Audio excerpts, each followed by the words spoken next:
Ձեռքերակային հիպերտենզիա։ Բարձր ձեռքերակային ճնշումը ամենատարածված խրոնիկ հիվանդություններից մեկն է, որը երկար ժամանակ կարող է ընթանալ անախտանիշ։ Ձեռքերակային հիպերտենզիան կարող է լինել առաջնային, երբ հստակ պատճառ չի հայտնաբերվում, սակայն կարևոր դեր ունի գենետիկան, ավելորդ քաշը, ստրեսը, երկրորդային, երբ բարձր ճնշումը պայմանավորված է այլ հիվանդություններով։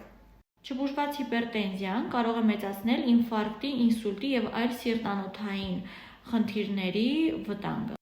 Ժամանակին ախտորոշումը և ճիշտ բուժումը օգնում է վերահսկել ճնշումը և կանխել բարդությունները։ Չբուժված հիպերտենզիան կարող է մեծացնել ինֆարկտի, ինսուլտի և այլ սիրտանոթային խնդիրների վտանգը։